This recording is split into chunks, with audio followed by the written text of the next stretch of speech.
ఆ పెద్దాయన చేరిక కాంగ్రెస్ పార్టీలో కల్లోలం సృష్టిస్తుందే.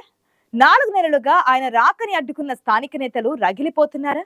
జిల్లా ఇన్ఛార్జ్ మంత్రికి తెలియకుండా గాంధీ భవన్ సాక్షిగా ఆ నేత చేరికకు లైన్ క్లియర్ చేసిందెవరు? కష్టకాలంలో కాంగ్రెస్ జెండా మోసిన వారు అడ్డం తిరిగితే ఎదురయ్యే ఉపద్రవం ఏంటి? 10 ఏళ్ల మంత్రిగా కొనసాగి ఎన్నో అపవాదులు మూటగట్టుకున్న ఆ సీనియర్ చేరిక పార్టీకి ప్లస్ అవుతుందా, మైనస్ గా మారుతుందా? ఇంతకీ ఎవరా నేత, ఏంటా కథ?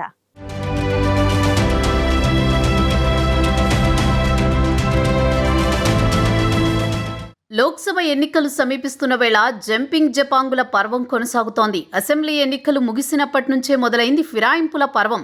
కాంగ్రెస్ అధికారంలోకి రాగానే అందరికంటే ముందుగానే బీఆర్ఎస్ నేతలు కండువాలు కప్పుకోవడంతో హస్తం పార్టీ ఫుల్ స్వింగ్లో ఉంది.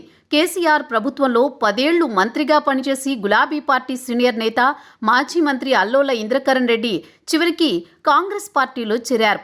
రాష్ట్రంలో కాంగ్రెస్ ప్రభుత్వం కొలువుదీరినప్పటి నుంచి బీఆర్ఎస్ పార్టీతో అంటీ ముట్టనట్లే ఉన్నారు ఇంద్రకరణ్ రెడ్డి. మాజీ మంత్రి కాంగ్రెస్ పార్టీలో చేరతారని కొన్నాళ్లుగా ప్రచారం నడుస్తోంది. అయితే ఆయన చేరికకు అనేక అవాంతరాలు ఎదురయ్యాయి. 2 ఏళ్లుగా ఊగిసలాట అనంతరం ఇంద్రకరణ్ రెడ్డి బీఆర్ఎస్ పార్టీకి రాజీనామా చేసిన 2 గంటల వ్యవధిలోని గాంధీ భవన్కి వెళ్లి తెలంగాణ కాంగ్రెస్ వ్యవహారాల ఇన్ఛార్జ్ దీపాదాస్ మున్షి సమక్షంలో కాంగ్రెస్ కండువా కప్పుకున్నారు. ఈ పరిణామం నిర్మల్ నియోజకవర్గ రాజకీయాల్లో కొత్త సమీకరణాలకు దారితీస్తుందన్న అభిప్రాయాలు వ్యక్తమవుతున్నాయి.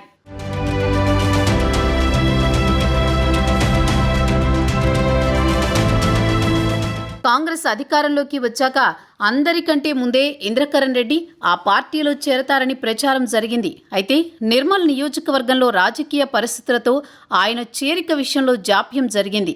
నిర్మల్ జిల్లా కాంగ్రెస్ అధ్యక్షుడు శ్రీహరిరావు వర్గీయులు మాజీ మంత్రి ఇంద్రకరణ్ రెడ్డి చేరికను వ్యతిరేకించారు.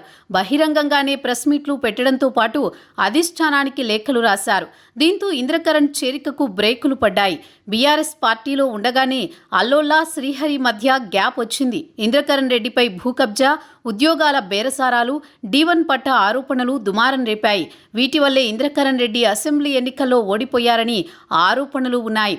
ఈ క్రమంలోనే మాజీ మంత్రితో సన్నిహితంగా ఉండే పార్టీ సీనియర్ నేతలు అనేక మంది శ్రీహరిరావు సమక్షంలో కాంగ్రెస్ గూటికి చేరారు. దీంతో ఇంద్రకరణ్ రెడ్డి కాంగ్రెస్ పార్టీలో చేరడం కష్టమేనన్న ప్రచారం మొదలైంది. నేతల వ్యతిరేకతతో ఆయన చేరికను కాంగ్రెస్ అధిష్టానం పట్టించుకోవడం లేదనే చర్చ కూడా జరిగింది.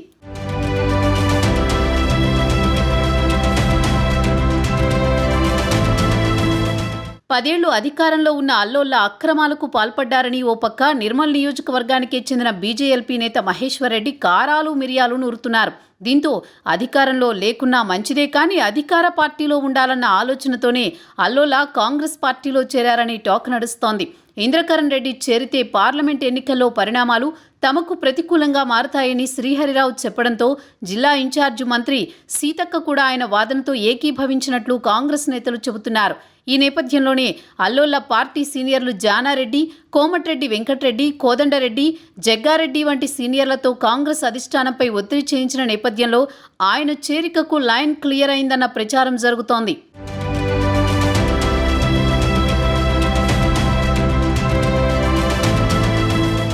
ఆదిలాబాద్ పార్లమెంటు నియోజకవర్గంలోని 7 నియోజకవర్గాల్లో 5 నియోజకవర్గాలలో కాంగ్రెస్ బలం పుంజుకున్నా నిర్మల్, ముథోల్ నియోజకవర్గాల్లో మాత్రం మైనస్లోనే ఉంది. మాజీ మంత్రి అల్లోల కనుక చేరితే పార్టీకి ఆ లోటు కూడా తీరుతుందని ఆయన చేరికకు పచ్చజెండా ఊపారట. అయితే ఇంద్రకరణ్ రెడ్డి చేరిక విషయాన్ని ఆదిలాబాద్ జిల్లా ఇన్ఛార్జి మంత్రి సీతక్కకు కూడా చెప్పకపోవడంతో ఆమెతో పాటు కాంగ్రెస్ నిర్మల్ జిల్లా అధ్యక్షుడు, వివిధ మండలాల కాంగ్రెస్ నేతలు ఆగ్రహంగా ఉన్నారట. అధిష్టాన నిర్ణయాలతో నియోజకవర్గాల్లో మళ్లీ గ్రూపు రాజకీయాలు పెరిగేలా ఉన్నాయని కాంగ్రెస్ క్యాడర్ కలవరపడుతోంది. పార్లమెంట్ ఎన్నికలకు ముందు విభేదాలు ఏర్పడితే ఆదిలాబాద్ పార్లమెంట్ అభ్యర్థి గెలుపోటములపై ప్రభావం చూపే అవకాశాలున్నాయి. మరి ఈ పీక్ టైంలో 2 వర్గాలను కాంగ్రెస్ పెద్దలు ఎలా సముదాయిస్తారో అనే ప్రశ్న తలెత్తుతోంది.